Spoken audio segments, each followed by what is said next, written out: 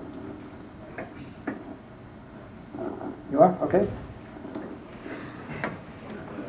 So you play the dotted eighth and 16th, and then I'll play the triplets.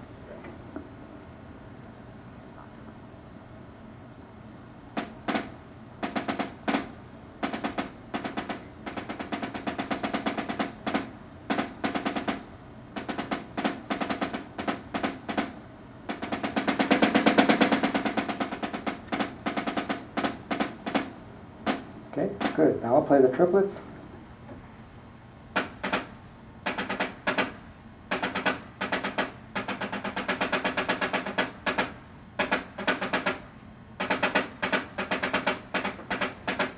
You probably hear some sound out there that is wood striking plastic as well as snares. Now I'm going to put this handkerchief completely over and see what you think of this out there.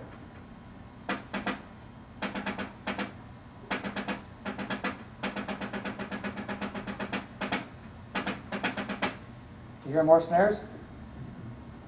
So the handkerchief does just a little bit of insulating from the plastic hitting the drum head. There are times when you want that plastic hitting the drum head. This is one of the situations where I think it's really good for it to play right on the handkerchief. Any questions about this one?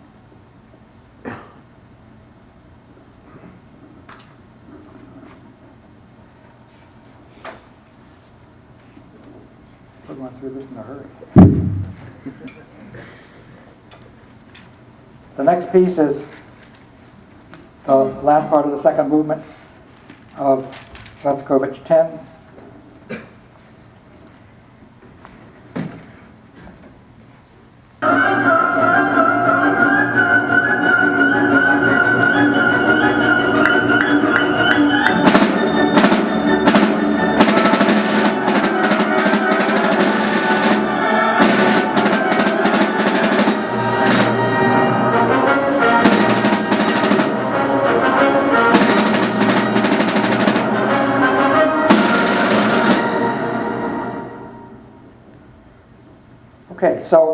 It's a driving piece.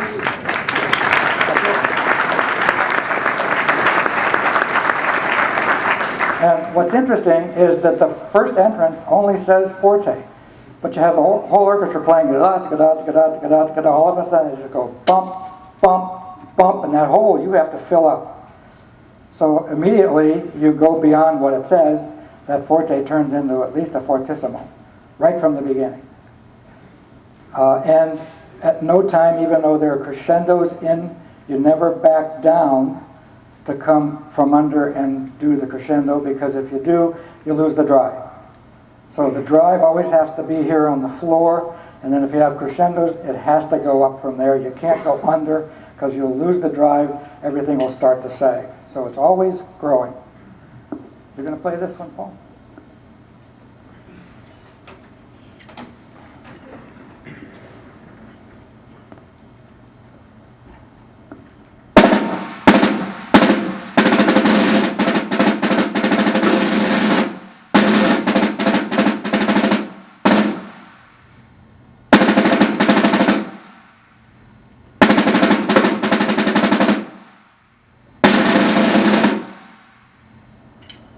Okay, good. This is one of my favorite pieces because I played it in Oklahoma City when I was there, and Stokowski, the conductor of the Philadelphia Orchestra for a number of years in the early 1900s all the way into 1934, came by and was a guest conductor. And he had a practice of when he went to different cities, he would try to find things in the music where he could single out one or two people and say something nice about them, and often it went into the paper.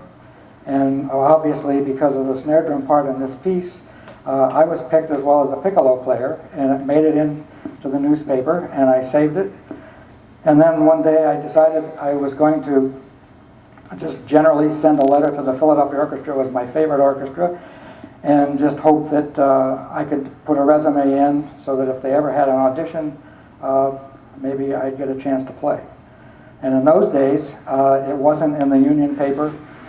It wasn't broadcast. There just a few people really heard about this audition when it came about. Charlie Owen, who was the principal percussion, had known a little bit about me from Bill Street, who was my teacher at Eastman. But then when they went in the files, and they did go in the files, and they saw that here's Stokowski, who wrote a good article about me, I got invited. So it's my favorite piece.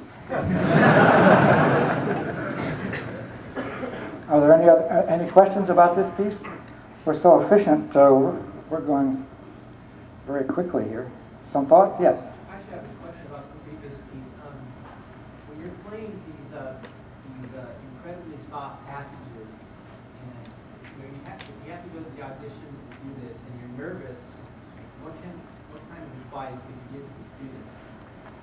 I suggest that they spend lots of time in the practice room, that they play a lot of these quiet things loudly, and then work them down and do them slowly, and do all these different practice devices that help them to get better, that they play for people all the time. They play for their colleagues who are percussionists, they play for other instrumentalists, and they just, try to get exposed and be in situations that make them a little bit more nervous than they would be in the practice room.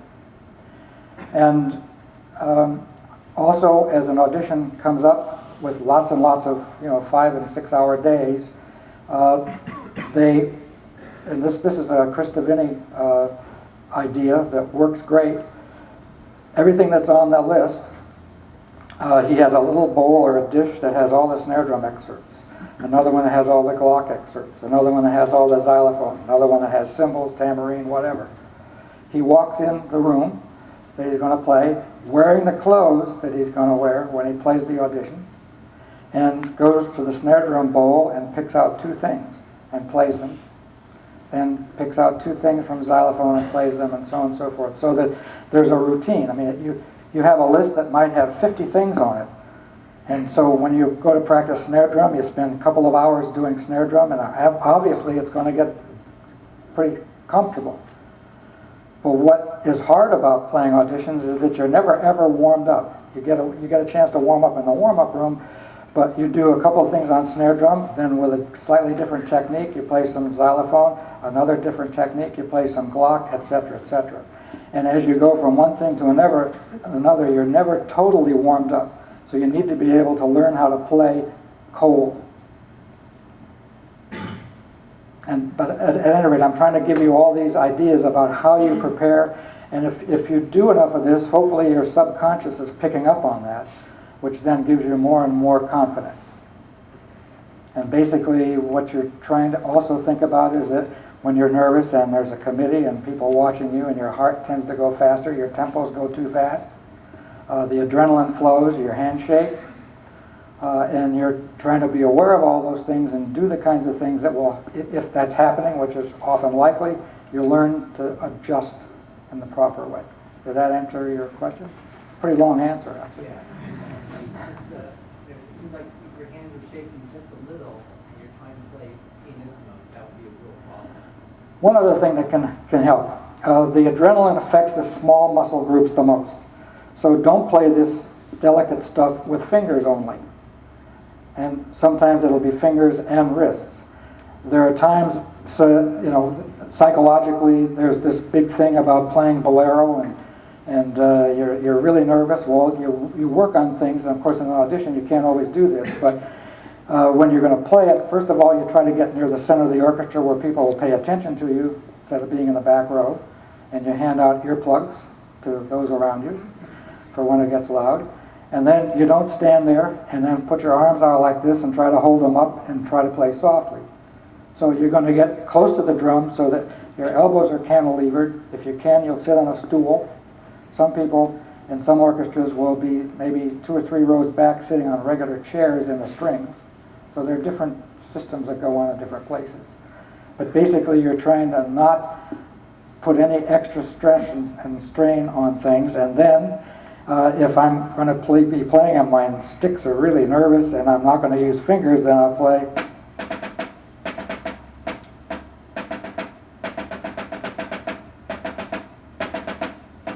That was almost all arm because it's the larger muscle groups. Okay, some more questions? Yes? Could you explain how you approach your roll on the drum and how that varies according to the style of music that you're playing? Okay, it has to do with style. It also has to do with physics. If I'm going to play a roll, same dynamic level, and I'm going to play not too fast. I don't want to play a soft roll really, really fast. So I'll play it slower. But now as I make a crescendo, and I'm going to keep the same speed.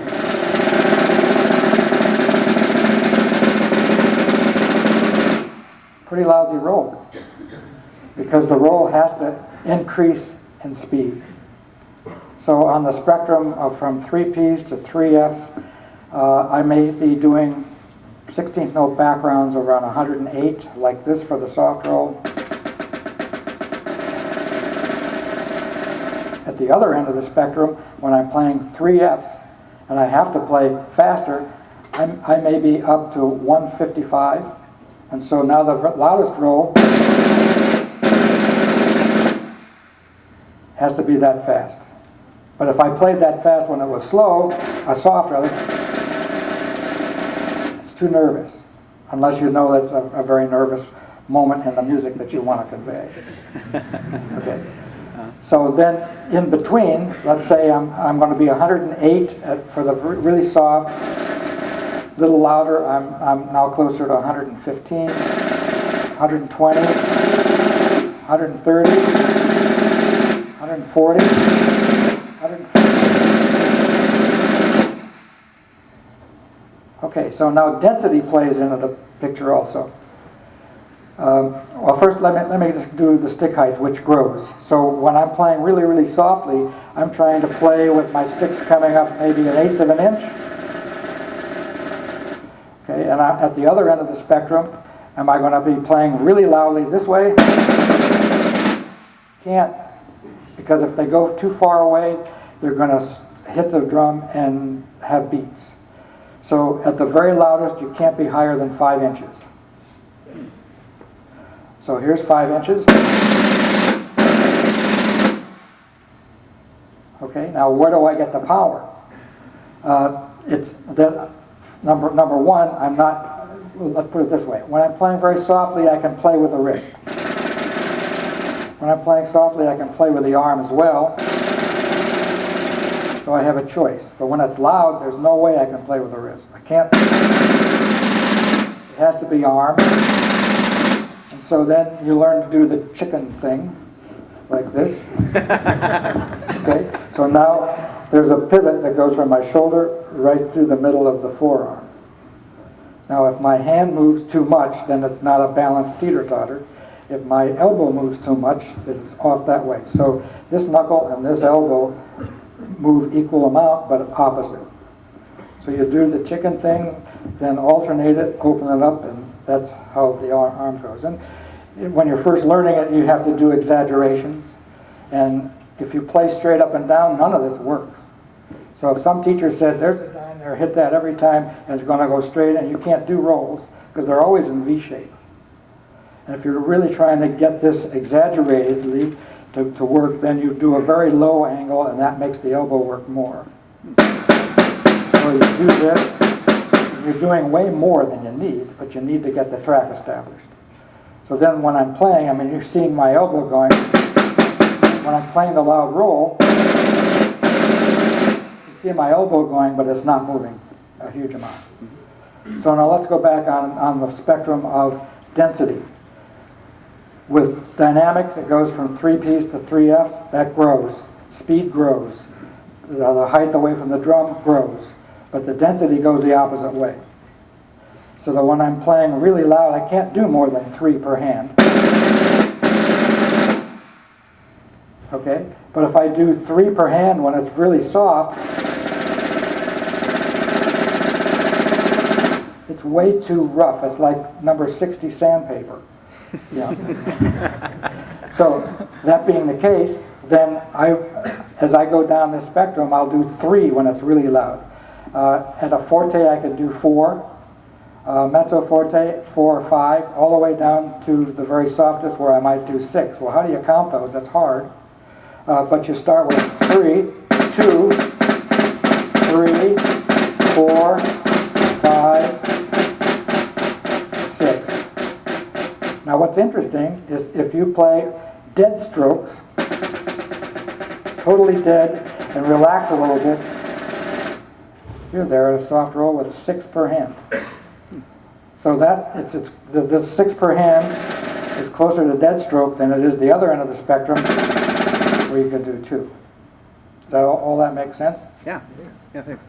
Then one other element. If I play a roll and I pull the sticks to me, it tends to make beats. They go more straight up and down, it's better. But I can fill out the roll and round it out better if I'm thinking of slightly pushing forward, and meaning that I'm going to try to cushion the attack and then make a crescendo. So with one hand, I'm pulling. The other end, now I'm going to cushion the attack and think crescendo. So instead of this, hopefully, I'm going to get a more filled-in roll. And so, we play a staccato instrument and we think we're so different from all the other instruments. And it is true that it's pretty exaggerated. But if you look at a violin bow going over the string stops and starts.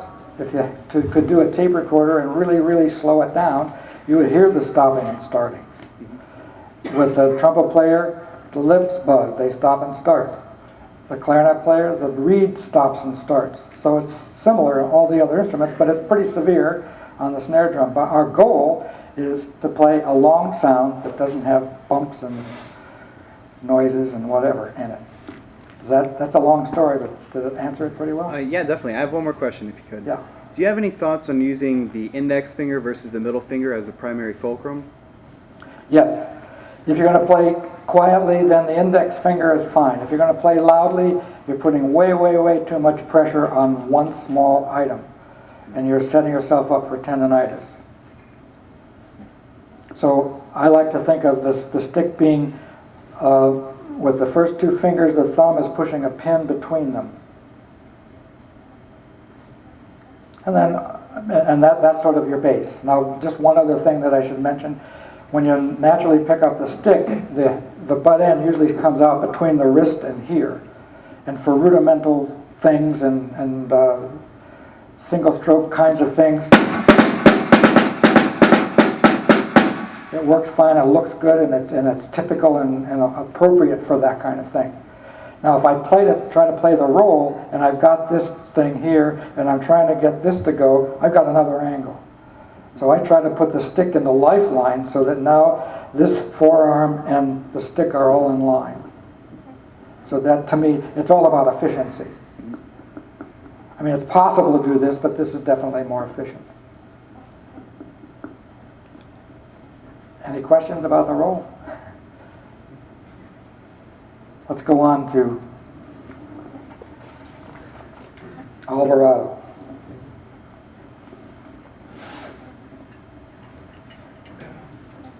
This is the third movement, Capriccio Espagnol. No, that's not Alvarado, it's Capriccio Espagnol.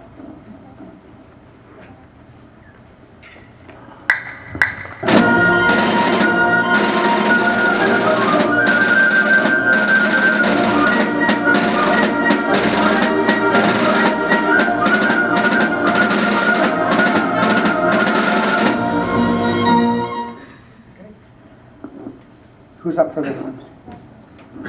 You are. Chase. Okay. Play it your first way, the one that you showed me before we all started here.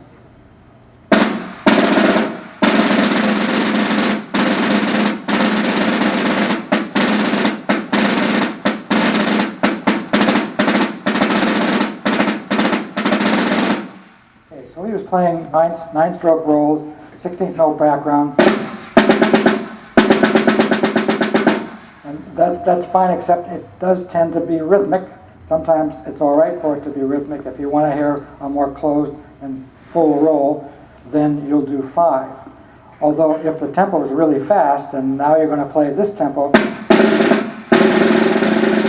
you have to do it. Try it a little faster. Mm-hmm.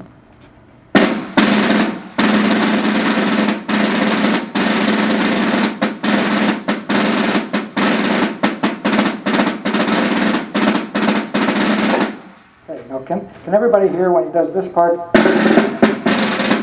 little bit of tick-tock when he ends the roll right and plays the in-between note left. Play it all right. Try that. Just that part? Just that part. Okay. Could everybody hear the difference? In the orchestra, either way is fine. When you're playing an audition all alone, it's nicer to match so that they're... So now, if it's going to be a slower tempo and it's closer to 116 than this, it isn't dense enough. So we'll make it a 5 instead of a 4.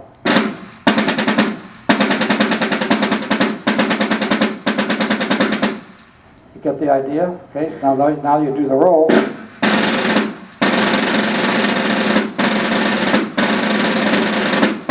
Give that a try.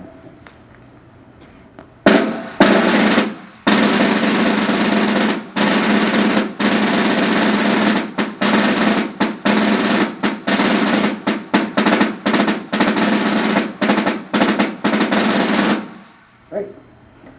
Now, this is a pretty dead room, so this is probably not a problem. But if you're in a really ringy room and the rolls are played strongly, then they tend to predominate and it kind of snowballs, and then the sound out there sort of goes da, da, da, and all runs together. So one way to fix that is to play the ends of the roll in one spot, but play the beginning and the body of the roll all the way up to an inch closer to the rim. So see if you can hear this.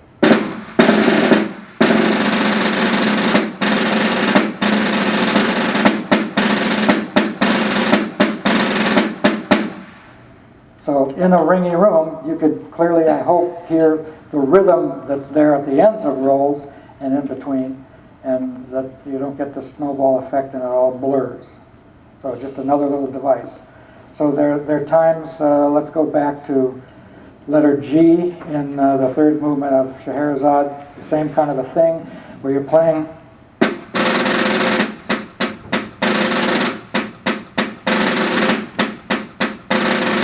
It tends to be too loud, so I'm going to push the roll over a little bit.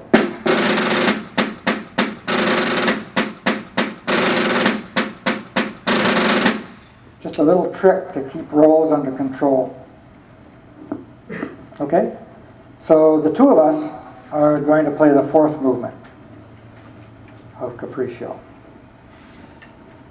That way, if our soft roll isn't too good, the two of us will make it sound better.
There's another little thing that's useful.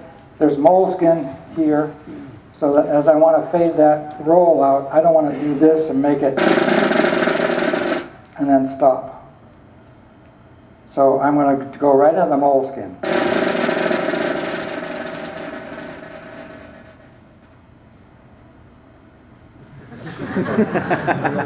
So it's not like you stop the sticks on the head, you stop them in the air. And then hopefully, where this is ground zero, you come to this and not down suddenly. So that's just another little trick. Put some moleskin there and then be able to take 6 seconds and just gradually work your way right into it for the end of the roll. So that's useful in the end of the first movement of Kiji. It's useful in this fourth movement. And then I'm going to, it's not here, but I'm going to give you a little demonstration.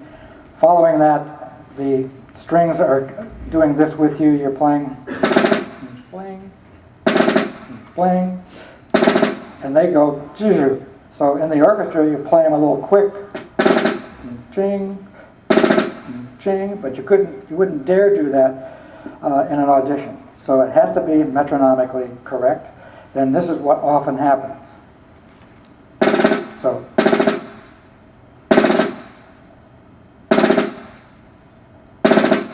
The silences were all too short. And it's like when you're with a stranger and you feel uncomfortable if there's silence, so you usually keep talking. When you're really close friends, you can be silent and it's okay. So get used to silence. And one of the things that might help is that you play this. Now I'm going to say no for every rest that I shouldn't play. So no, no, no, no. No, no, no, no. But it's the last one. It's the last one that you usually cheat. So here's a little trick that's crazy. I mean, you're going to accent the last rest. And you're going to accent it with a lower pitch. So now listen to what I'll say. No, no, no, no. No, no, no, no. No, no, no, no. Just that little device in your head helps to keep the rhythm and the rests together. Any thoughts about that? I mean, we're pretty crazy sometimes when we accent rests. So. Any questions about what we've played so far? Yes? Did you say you had the moleskin right on the head and you go up? No, the moleskin is on the rim. Because otherwise, so this, you don't hear. So the moleskin's on the rim. More questions? Yes. Do audition committees want to hear that whole roll passage at the beginning of the fourth? Usually not. Okay. I mean, audition committees, they're always behind it. It's really hard to get everything to happen. So as long as you play a soft roll for a while, then it's all right. You shorten it.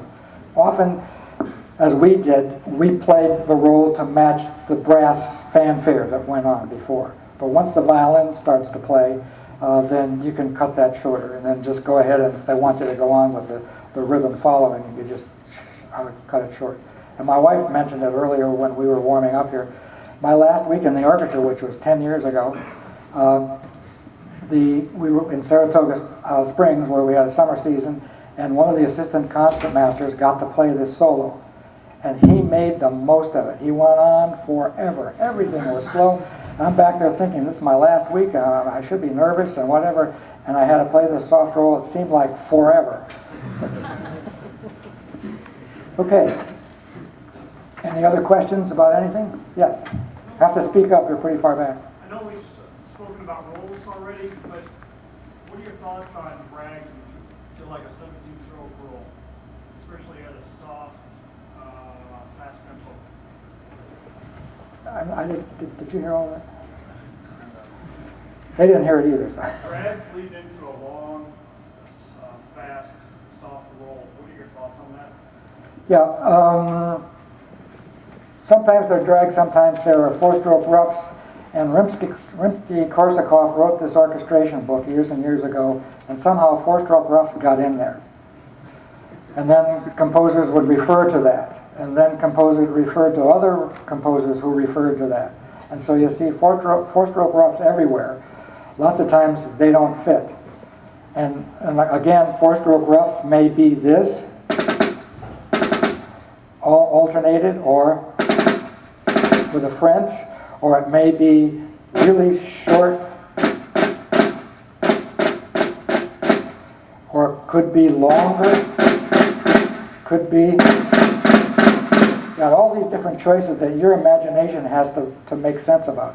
But especially when you've got a rough going into a roll, it makes no sense at all. Don't go there. So just play the roll. You're way back, so can you stand up and really yell it out? You always plan out how many strokes you play in a roll for like your choice. It's a good question. Based on all of these things about how fast you need to play to be a certain dynamic level and whatever, when the rolls are long, you're not paying attention to the rhythm.